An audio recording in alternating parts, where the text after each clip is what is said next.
Ang Ginoo manaa kaninyo. Manaa usab kanimo. Pagbasa gikan sa santos nga ebanghelyo sumala ni Juan. Himayaon ikaw, O Ginoo.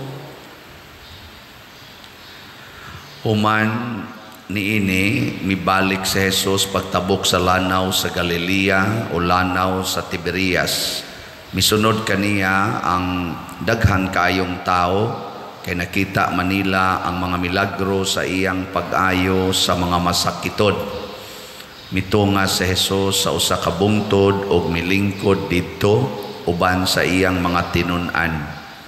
Niadtong higayuna duol na ang pangilin sa pagsaylo.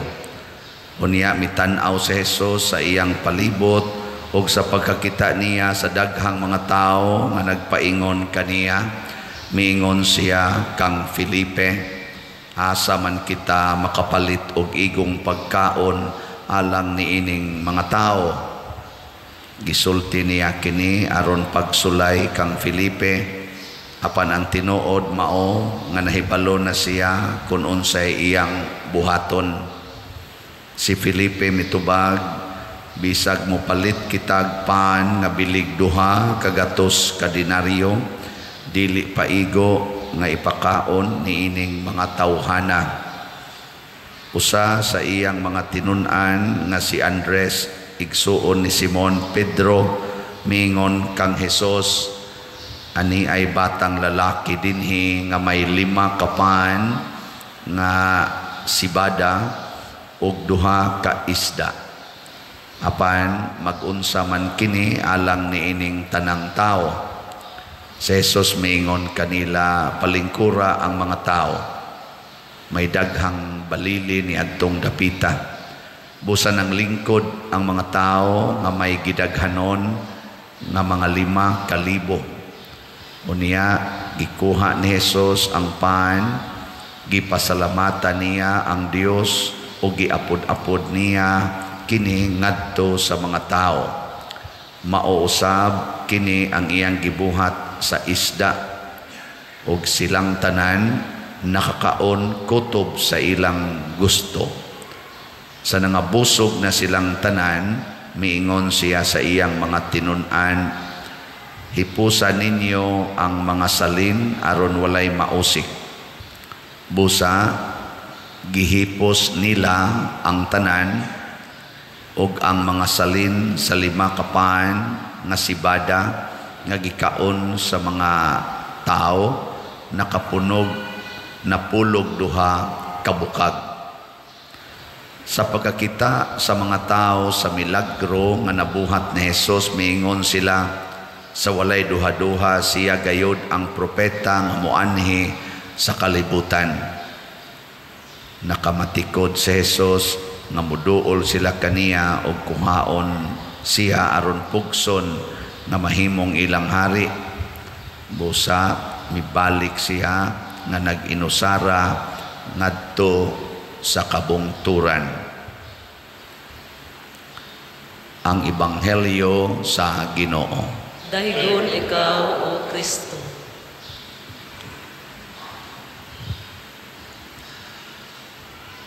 So mga igsuon, kining atong tubag sa salmo nindot kayo kung maoy mahimo natong tinuod nga ambisyon. Kung sa may tubag dato sa salmo,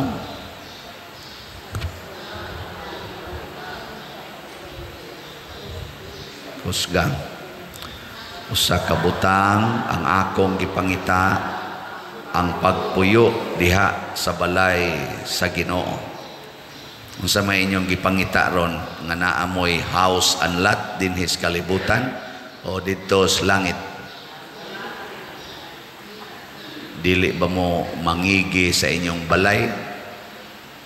Dili ba mo magsigig huna-huna sa pagpanindot sa inyong balay? Dili ba mo mga saba sa inyong mga kuyog sa balay kung hugaw-hugawan ang inyong balay? Nahilom na. Mao ni atong sayop kay porti natong maningkamot sa pagpangitag balay dinhis kalibutan. Sige pag yung pangandoy sa pagpanindot sa atong balay dinhis kalibutan. Pero nakalimot nga ang Tinuod di ang balay sa Ginoo. Nga kita di ang tanan, kini di ang gitawag og kaluwasan.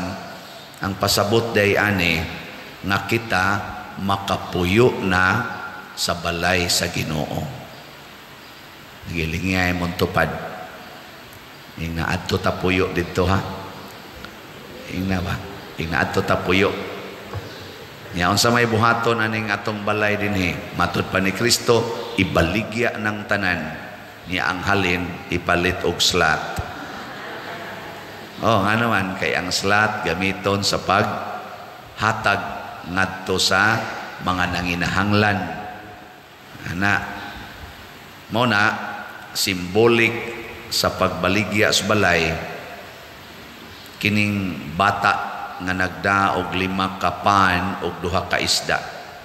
Iyang gihatag ang tanan ngadto ni Hesus. Nga naman adtong adlawa, adtong higayuna, si Hesus maoy kabos. Wa siya'y pan, pero gusto siyang mupakaon adtong 5,000 ka mga tao. Pero wa siya'y iya. Iyang apostoles, si Filipe, iyang giingnan asam tagpan, kay ako ning pakanon kining mga tawhana. Siya asam sa tapalit ana, Lord. Aw niya no'y bata dinhi nga na ay 5 ka pan og 2 ka isda. Siya pangayo ato ngayo siya. Sa may nahitabo. Sa nangatog na mo. Ang nahitabo nabusog sa pagkaon ang mga 5,000 ka tao na sobrahan pagyog 12 ka bukag ang pan nga 5 ka buok ug ang isda nga 2 ka buok. Sa may pasabot ani nga kon kita di ay mutuman gid aning gisultis Ginoo nga ibaligya ang tanan ug ang halin ihatag sa mga kabos, kitang tanan mabusog sobra pa.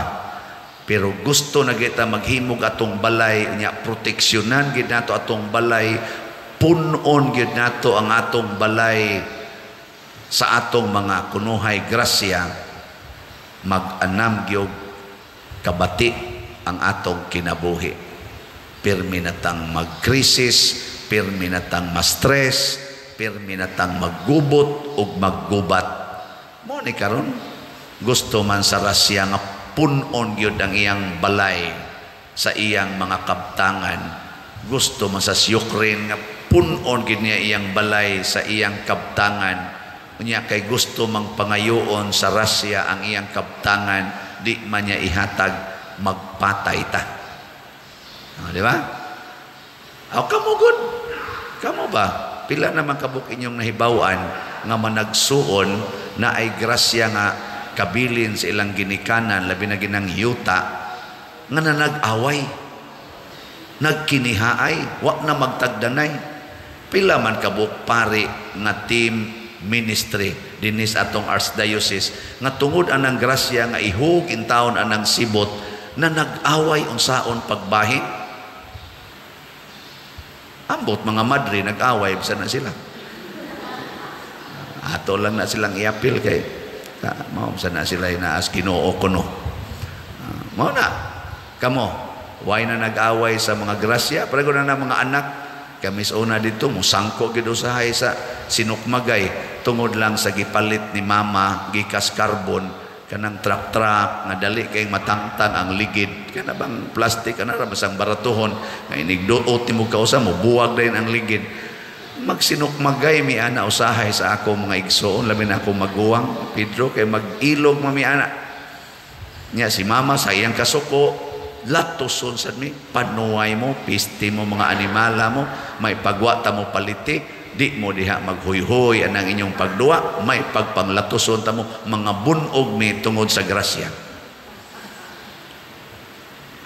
Hilingi ay mong tupad ingnawa ka magantos sa grasya ron nga imong nadawat ingnawa ka magantos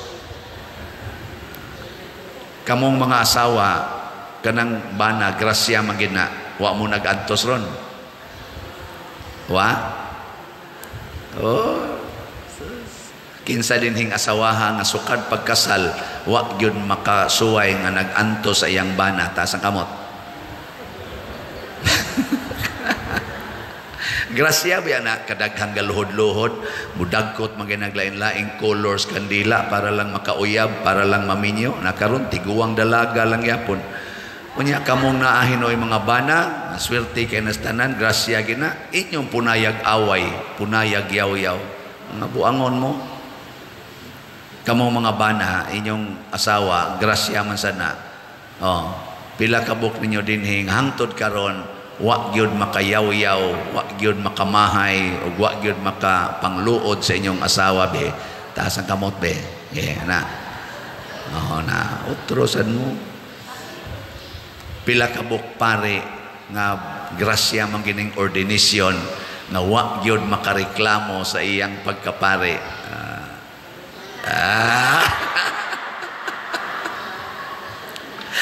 Istorya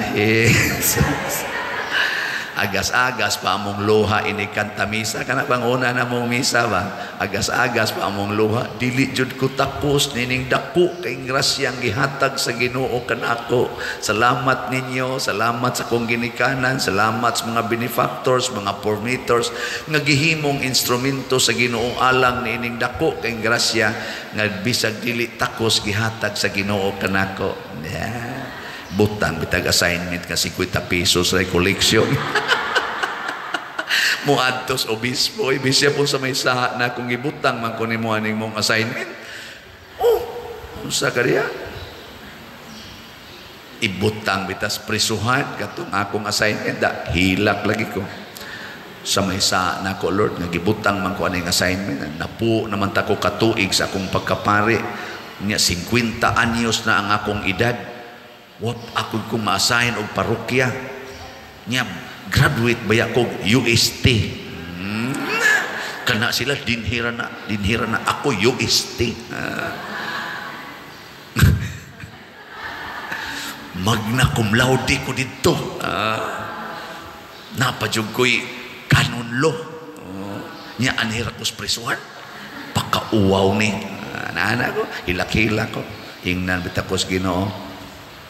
Unsa magi-imong ambisyon katong ni-resign ka sa imong gitrabahuan katong gibuwagan to nimo imong uyab wa na nimo pangasawa gibiyaan pagid nimo imong pamilya nga ikay breadwinner nya imong papa paralyzed imong maguwang paralyzed gibiyaan pagid nimo ang pagpangalagad sa simbahas Guadalupe nga porte naman imong daghana dito nindot kayong mga organisations unsa magi rason ato nako magpari niya karon unsa naman ka nako pare yang gahilak-hilak kanyang buanga ka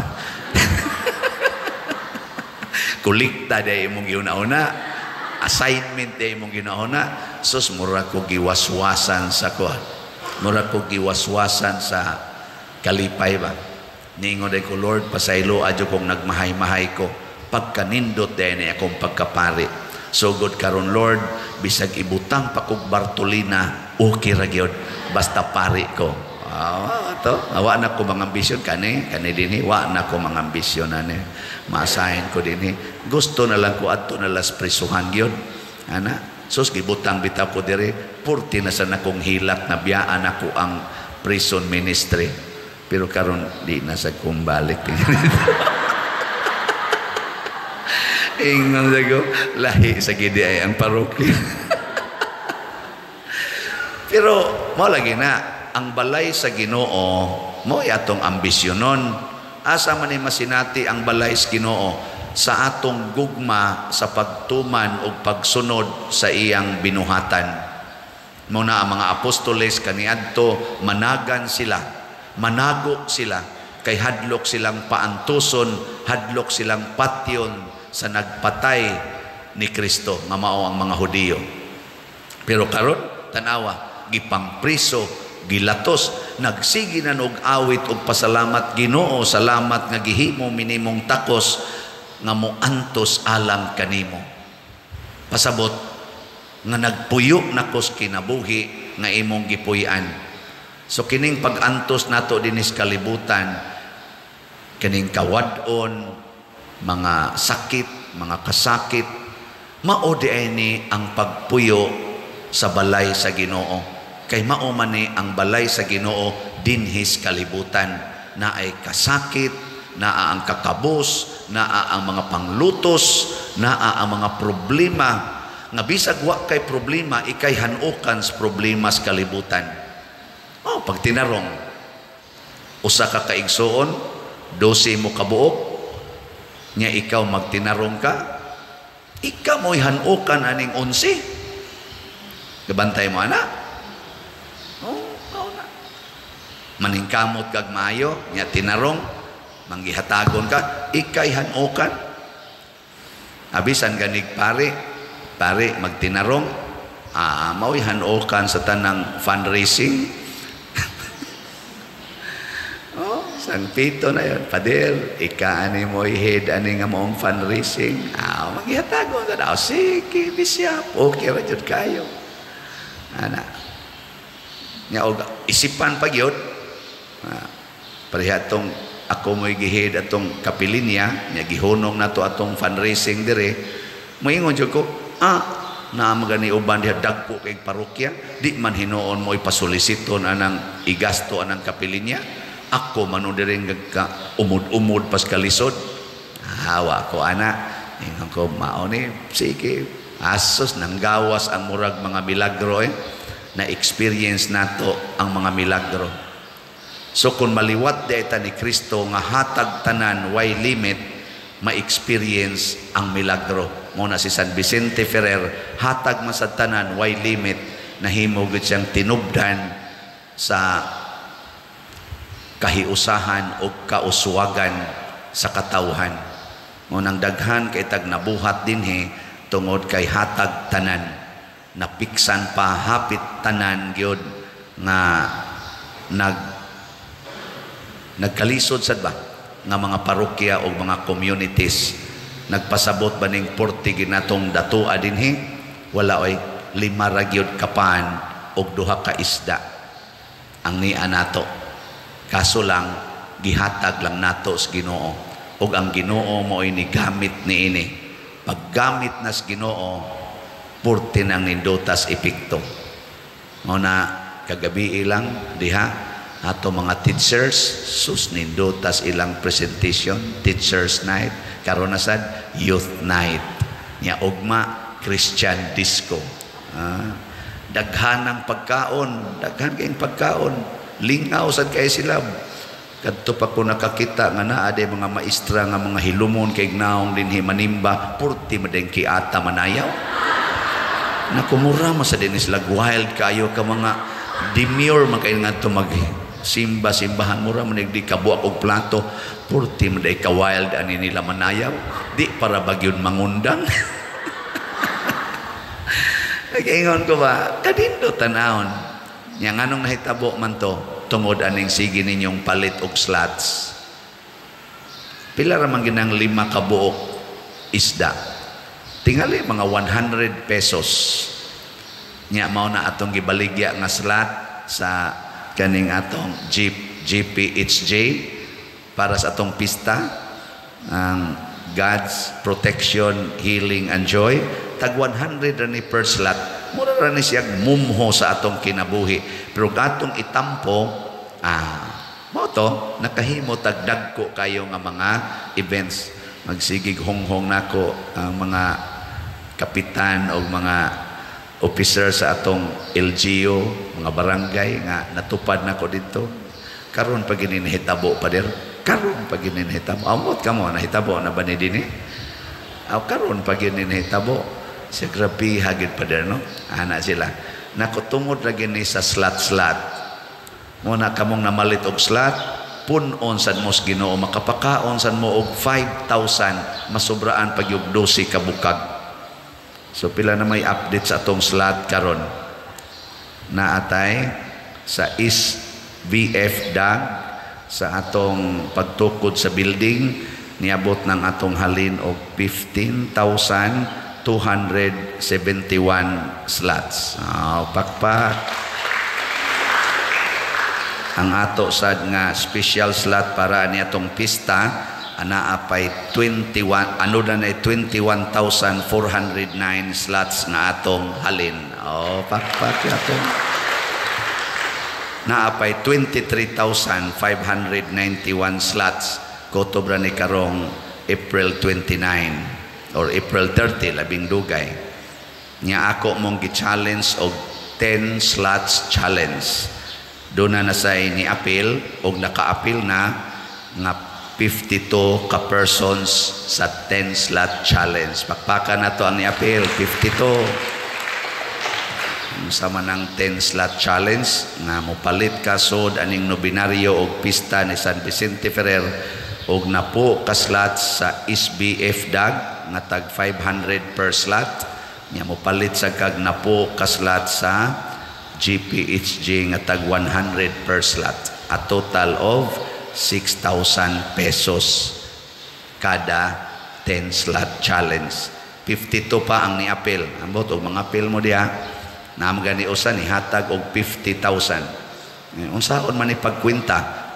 Lima ka 10 slots challenge. Di ba? Ana siya lima siyam diha. Pila man to? Upat kapin. Maho lag lima gyud. Nganong ato maning gibuhat pagpakita nga ang imong 100 pesos makapakaon og sobra 10,000 ka tawo. Sugod na ta karog mga sunod semana musugod na tag distribute sa mga 5 kilo packed rice. Anhin nato kuhaon aning atong GPHG. Tangan pagito ng mga sardinas ngadto sa mga labing minos tingali mga 2,500 ka mga pamilya ngadto na sa 3,000 kapin ka mga pamilya atong panghatagan. Makahatag bata na pinaagi sa 100 pesos makahatag i-multiply nas Ginoo nya ikaw sad nga ni-appeal sobraan sa kag 12 ka bukag pasabot i-times 100 pod or more ang imong gitampo nga 100 pesos. Tinuod ba ni? Yes, kay gisulti manis Ginoo, di man siya bakakon. Ang iyang gisulti, ningon siya, unsay inyong gihatag ngadto sa inyong isig ka tawo nga wa mo mangayog bayad ug bunga sa inyong gugma kanako, iuli sad na sa amahan, ibalik na sa amahan kaninyo gatusan kapilo. Nang dinhis ato gipilo-pilo na kay 40 sa natong panghatag ngadto sa ubang mga katawhan og mga katilingban. Gipilo-pilo pod sa Ginoo ang grasya dinhi nato ug di gid nimo hunong hangtod ta moabot sa balay sa Ginoo didto gyud sa langit mismo nga wa nagihunong ang pagbaha sa grasya, kalipay, kalinaw, kahiusa ug kabalaan sa kinabuhi. By the way na adi tay i-announce katong scammer ambot na ko ana ba to na record na to dong atong ipakita ni share pod ni sa atong grasya pero sa yawan-on man nga paagi mao na ang communication, mao na ang account na asad siya dihay reply ter ang gigamit yun nga aning picture akong picture niya ang account name ana Father Siano niya naasay ni communicate nga maura gini akong mahatag sa dako na kining ikatabang ter niya kana pag yung nikuan kana na ang nakahatag ngadto niya nang imbitar pag nagdaghang mga kauban niya nga manghatag pinaagi anang tawhana kana si ayangan anak kay si Maiko Galon GCash account niya kay 0963 mo niyangan sa GCash account ba mao sa tingin niyangan 0963-310-8891 nganong iya manggigamit ang akongan sa pagpangilad aron makakwarta kay nakahibaw siya nga ang akong pangalan baniog na sa mga kusog mudunit. Kamaogid siya. Kita ingon ana ra ba sa tao sahay mga scammer sa ta. Hibaw ta nga si San Vicente baniog ka is milagro, magsigi sa tagpangayog milagro. Nya mga daw ra ba sa ta kaayog milagro no. Ang Ginoo kay manggihatagon man hala ampo gyud Ginoo. Ang mahal nga birhen kay manggihatagon man hala ampo sa mahal nga birhen. Gamiton pa usahay angan sa Ginoo, angan sa mahal nga birhen aron lang magmilagro-milagro og hangtod gyud makadawat og daghang kwarta. Pero ang tumong di ay ang kwarta ra dili ang kinabuhi ni Kristo, dili ang kinabuhi ni Maria, dili ang kinabuhi ni San Vicente Ferrer. Ako kani nga maong scammer, moingon ko, sige gamita ako ngan. Pero puy isad ang kinabuhi nga akong gipaningkamutan pagpuyo, magkahiusa ta diha. Sige lang, i-share lang guna nato. Unsa man ang kinabuhi nga atong gipaningkamutan pagpuyo, mao gyud ang pagampo, pag-alagad o pag-antos alang sa kaayuhan sa uban. Ampo, alagad ug antos mo na basic principle nga akong gisunod o gipaambit ninyo o ang mosunod ni ana makatilaw sadto sa baha sa grasya gikan sa Ginoo. Manindog na ta.